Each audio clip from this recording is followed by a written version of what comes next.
Vigil tonight, and Warrensburg-Latham's FFA program is celebrating new facilities. Those stories coming up in news. Later in sports, we've got high school football playoff previews. Saturday night, you heard from coaches across Central Illinois whose teams will be participating in high school football postseason action. And this morning, we hear from Normal Community, Normal West, and Washington football programs about their upcoming playoff scenarios. But first, we stream to Facebook and YouTube. It's brought to you by Peterson Insurance, your Pekin Insurance agent in Clinton. A local emergency management agency put their services to the test over the weekend. Will Pavlik is the EMA coordinator for DeWitt County and told Regional Radio Saturday he was tasked with creating a full-scale bus accident exercise to test the county's fire departments and paramedics. Yeah, so from a planning perspective, there's so many pieces to tie in. Developing the planning team is step one, and making sure that you have the right people there that can, hold each other accountable and develop, an exercise plan that is going to help everybody and all parties in need, that are going to be willing to participate in an exercise. So, that's step one. And then from there, just making sure that everybody is on the same page from a participant aspect and, having everybody kind of working together and understanding their specific role and developing, good habits during an exercise is something that we take pride in. So, ideally, this is something that is a month-long process. So, for me specifically, this is something I want to work on myself is better planning.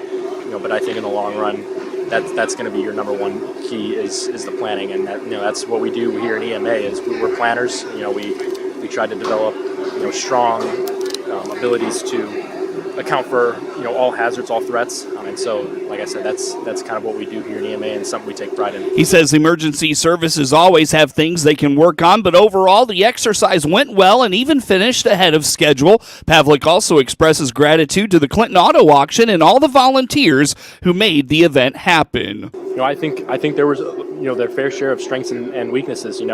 This is why we practice, this is why we test, is to make sure that we're on the same page as a county and having all of our responding agencies there to be able to work together and have that coordination piece down is something that we need, obviously, if a real world incident were to occur.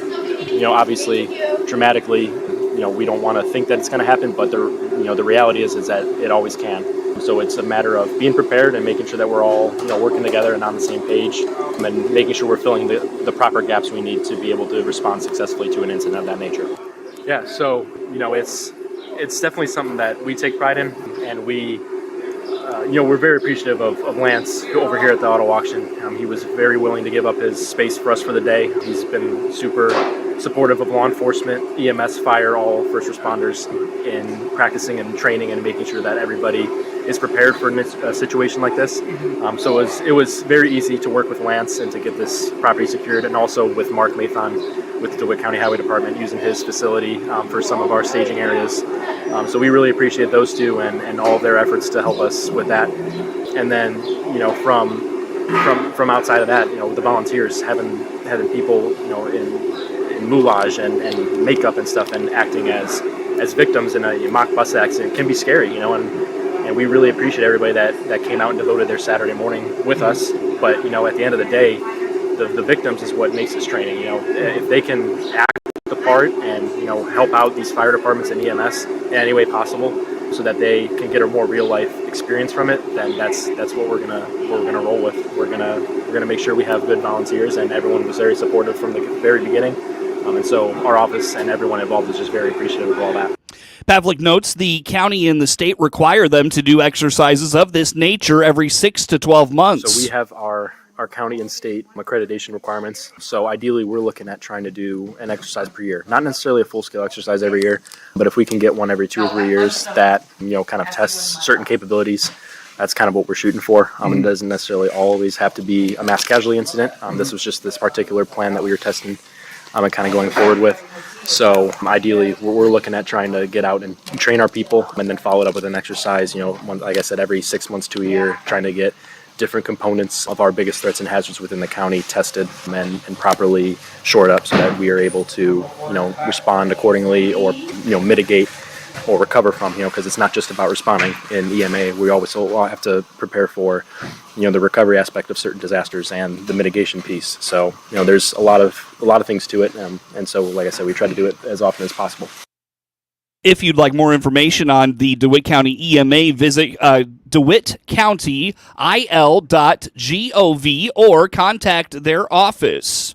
A DeWitt County domestic abuse support group is honoring victims and survivors. Ashlyn Burris with DeWitt County Dove explains they will be hosting their annual Candlelight Vigil tonight at 6 o'clock at Journey Church in Clinton, recognizing Domestic Violence Awareness Month. Yes, so that is going to be on this coming up Monday, October 28th at 6 p.m. It is the church that used to be called Assembly of God, but now they changed their name to Journey Church. So if you see that Assembly of God sign, know that that's where you should be. It's going to be at Journey Church at 6 p.m. this coming up Monday, and the address is 801 South Mulberry Street in Clinton. Like Seth said, this is going to be a candlelight ceremony for Domestic Violence Awareness Month, which October is that month.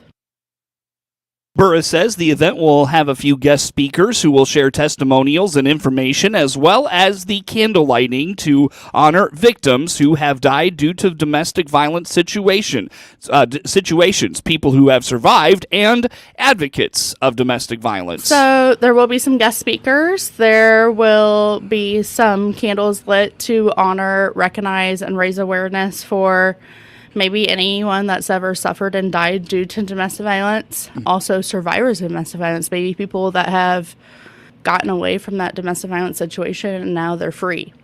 Or another candle that will be lit, or different candles, will be honoring and remembering people that have ever been a advocate or supported someone through domestic violence or been a huge support of Dove here in DeWitt County. The last DV death in DeWitt County was right before the last Candlelight last year. Burris hopes anyone and everyone will come to the event, whether you know it or not. Many people know someone who has been through or is currently in a domestic violence situation. I hope anyone will come out to this event because we all probably know someone that's went through domestic violence, or we might have went through it ourselves in the past, or maybe right now we are. And so I would like anyone at all to come out, because let's raise awareness, but also let's be more educated and also know how to support people that are going through it. And maybe it was 20 years ago that you went through something, but now we can get that help. I even help people that maybe have went through DV 5-10 years ago and now they need someone to talk to. And then another thing too is maybe you just got out of a situation and now you need someone to talk to. Come to the event, get my business card, or talk to me after the event. I'm here, and you're not alone. According to Burris, the speakers that will be featured come from Growing Strong in Decatur, as well as the Clinton Police Department. They'll offer refreshments after the ceremony. So one speaker will be the medical legal advocate at Growing Strong, which is a sexual assault center. Their main location is out of Decatur, but they also serve the same counties that Dove does too. So Growing Strong has a room that they rent out at the Dove office here in Clinton, and they serve Shelby, Moultrie, Piatt, and Macon counties and DeWitt. And the medical legal advocate, Tori Tatum, she's going to be speaking some there, and the Clinton Detective Morris, is going to speak. And then someone that has went through domestic violence herself and has now a survivor and is also an advocate is going to share some of her story too.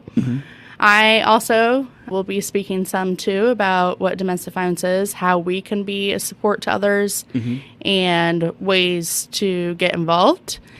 And then we'll have some singing, and another thing too, we'll have refreshments after. The event again is tonight at 6 o'clock at Journey Church in Clinton. For more information, visit doveinc.org.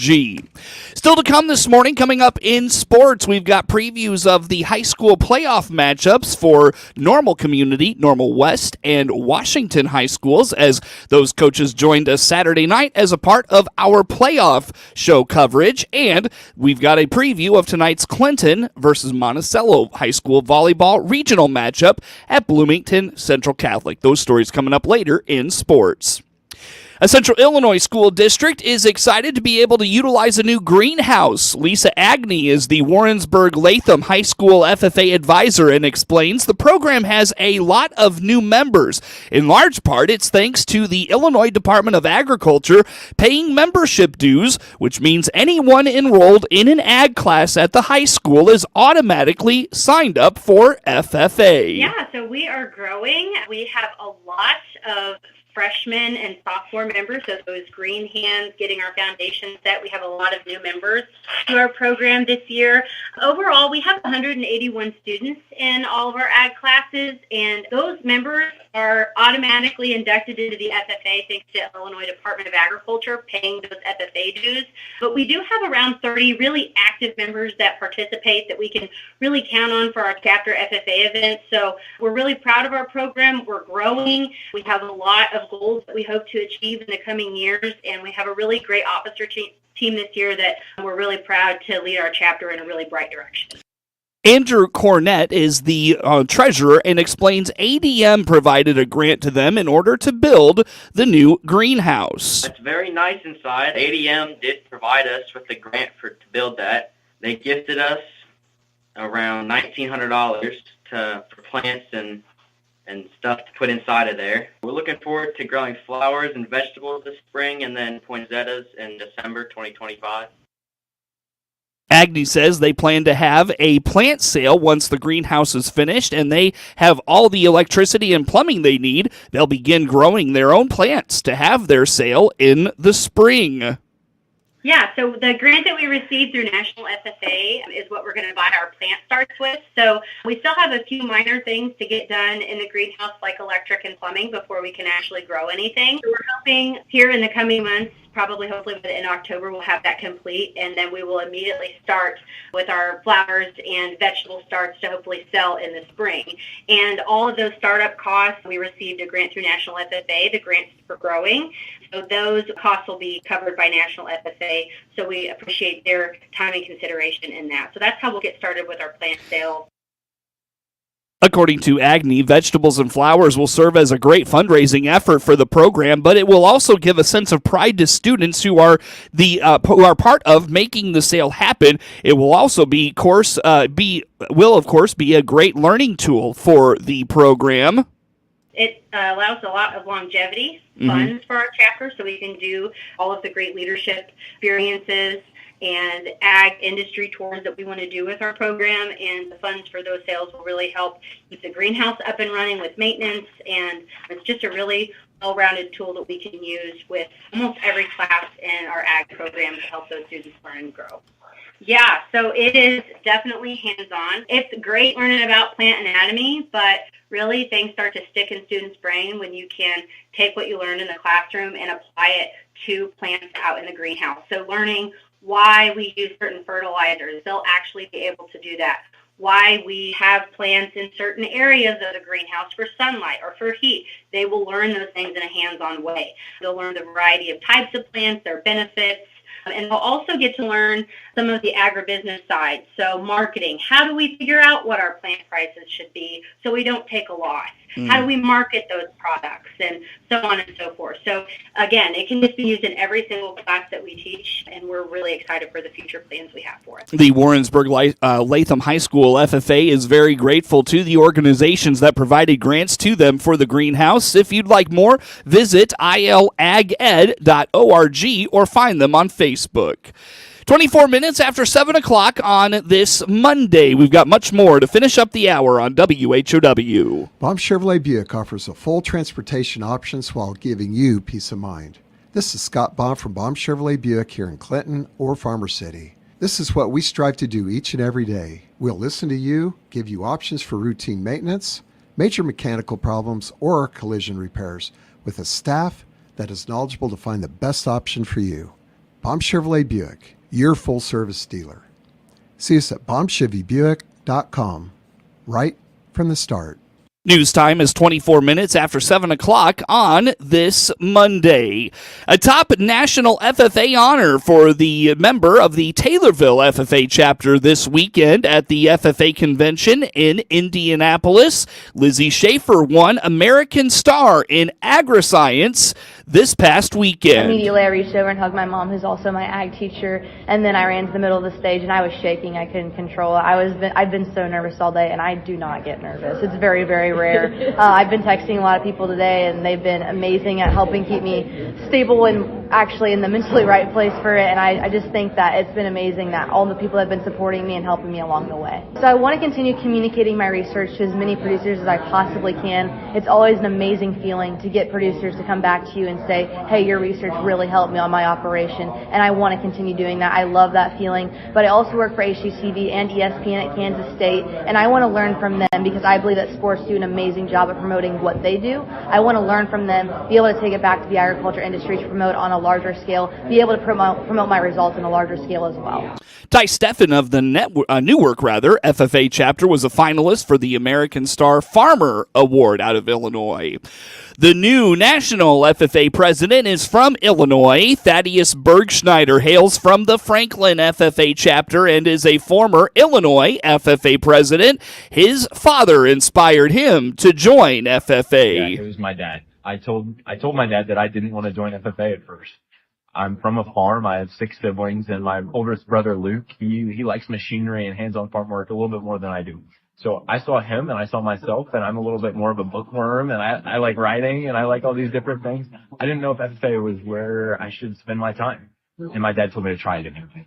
And he made me go to ag sales for the first time. And I pulled his purplish jacket out of the closet, and that's the first FFA jacket I ever wore. And that's the jacket I wore today when it was announced that I was elected. That's been the journey, is my dad motivating me, telling me that there's a passion and a place here for everyone in FFA. And then that continued when my ag teachers, Mr. Nelson and Ms. Kane, when they continued to care for me and to shape my passions and to push me forward. Bergschneider is currently majoring in finance in agribusiness at the University of Illinois.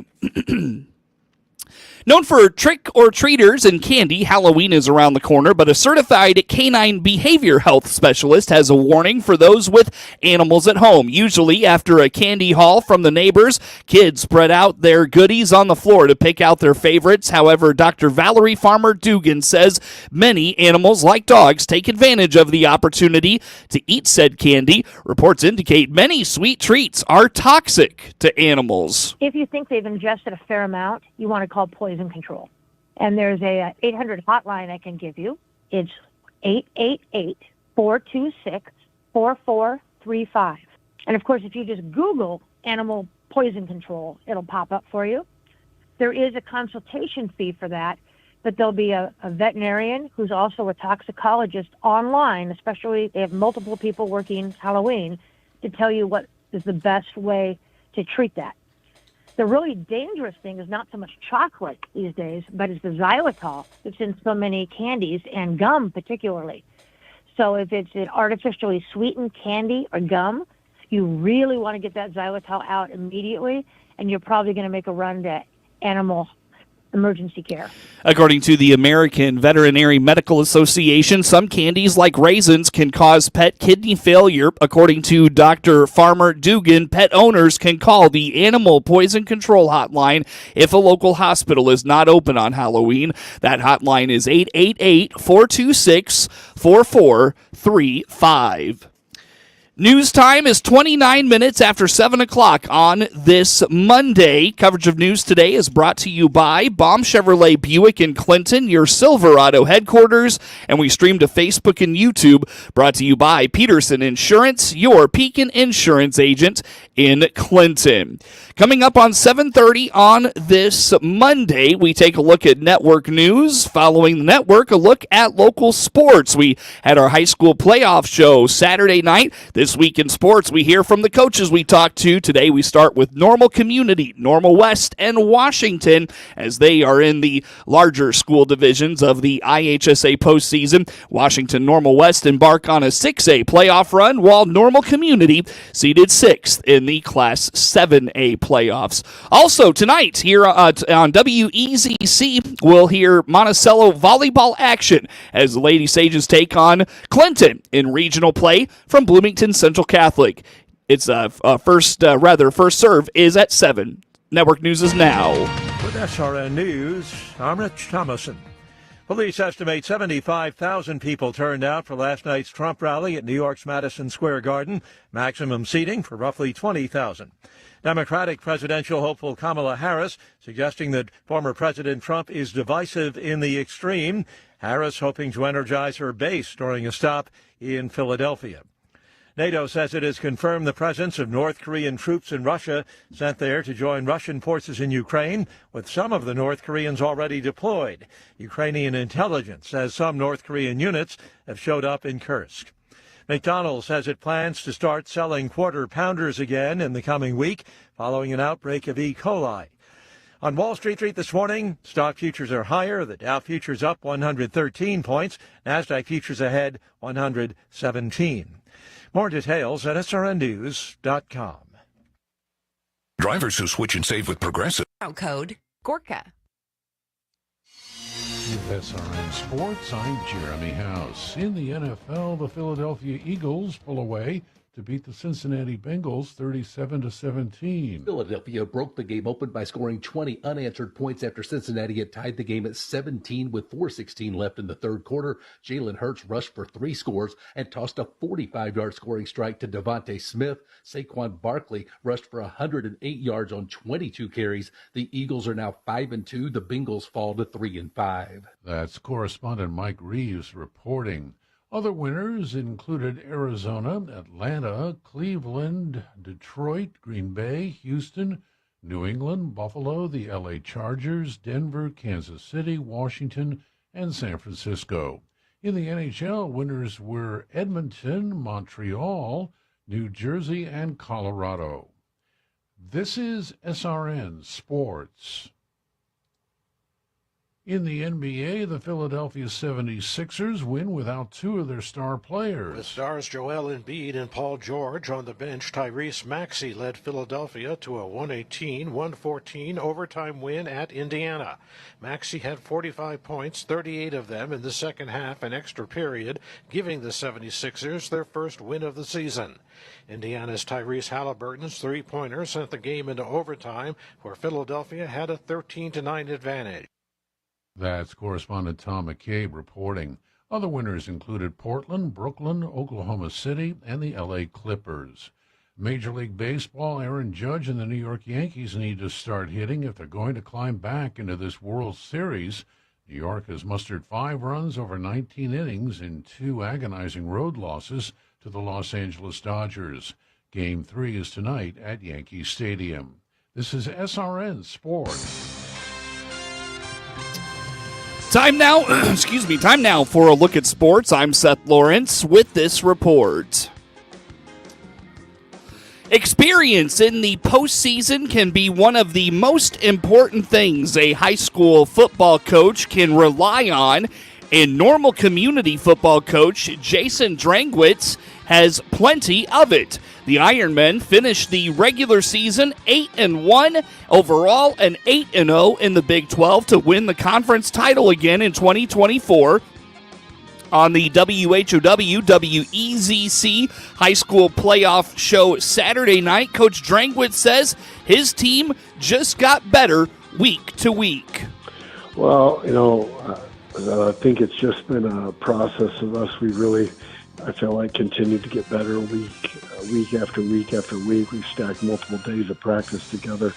I feel like we've continued to get better, especially after our week 4 or 5 loss to Kankakee on the road up there, and culminating last night with clinching an outright Big 12 conference title at home against a really, really talented and well-coached Peoria High team. So we feel like we're playing well, feel like there's still room for us to get better, and we know in order to be successful in the postseason, we're going to have to continue that upward trend of improvement and having really good days of practice. The Normal Community offense is very experienced, particularly in its skill positions. Coach Drangwitz says it starts with their dynamic multi-sport playmaker, Kyle Beatty. Well, I think we were really experienced offensively. We brought a lot of guys back. We brought quarterback Kyle Beatty back. We brought back most of our wide receivers, Marquand Garrett, Ivo Austin, Michael Mabeck. We returned 2 to 3 of our best linemen, Brandon Mazanowski, Reed Johnson, and Alden Wagner. Defensively, we were pretty young. We replaced about 8 of our 11 starters. Really been led by the returners on that side, which have been A.J. Montoya on our defensive line. Maybe one of the best defensive players in Central Illinois and one of the best in the conference. Jace Wilson at outside linebacker, and then Marquand Gary also playing corner. So the guys that played a lot of football have really upped their game as seniors, the guys that played a lot last year. But we've also had juniors that didn't play last year or in backup roles that have raised their game and played really well. And that's what it takes year in, year out to be good. Is your returners got to play well, but you got to have newcomers and returning players who haven't played step up in order for you to be successful. Coach Drangwitz credits his team for being able to be creative in its ways to get the balls to its playmakers, fly to the ball, and win on special teams. He says they're going to have to continue to get better at those aspects of the game in the 7A postseason. Offensively, we've found ways to be really explosive early in games and score quickly, which can be good at times. We've got some playmakers, Marquand, Caleb Taylor, has been outstanding, and Kyle. We've been able to put points up on the board fairly quickly on teams. Defensively, I feel like we played really physical all year. We've tackled really well, and we really played great team football of guys running and getting 9, 10, 11 hats to the ball every time, which is important. And we've made plays on special teams, whether it's been covering kicks, returning kicks, handling onside kicks. All those things are important. I think we've done them well, but we know we have to still continue to improve and do better at those things if we want to be successful in the second season of the playoffs. No matter who we play, we're going to have to be able to play great team defense because we're going to see teams that can run the ball and throw the ball really well. We're going to have to be able to control the line of scrimmage because in 7A, all those teams have big physical offensive and defensive lines.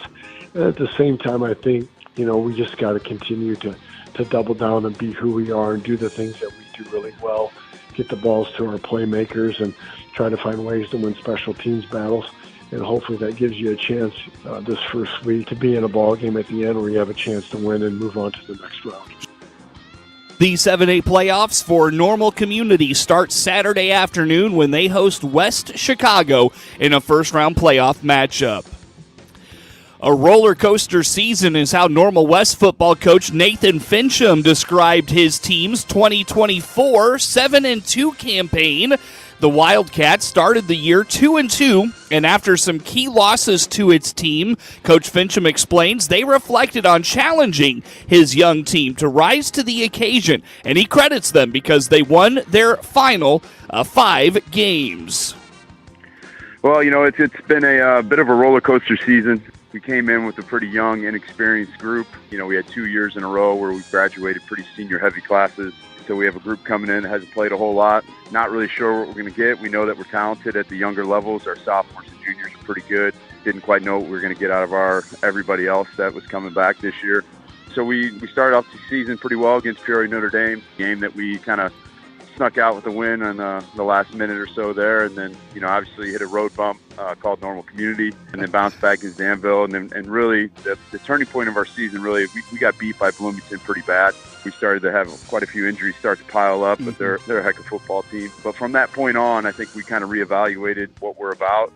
We changed our mindset, practice, and we rolled off 5 straight wins since that point. And it's been about running the ball and defense. And so couldn't be more proud of this group with how they've handled the ups and downs of the early part of the season, then experience, and obviously the lots of injuries to key guys. I guess it wasn't a huge philosophical shift. It was we need to get back to being physical in practice, for example, and understanding that just because we're young doesn't mean that practices need to be easy. We need to be pushing these guys. We need to make sure they're getting experience because they're not a veteran group.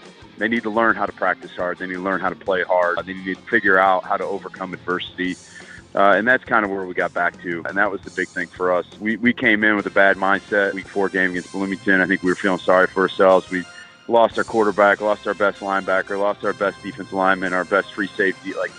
We had 6 guys go out from week 3 into week 4. So we had the wrong mindset, and that's no excuse. It's next man up for us, and that was my message to the team is this is what we have moving forward, so we need to figure it out, or else this is going to be a pretty tough season.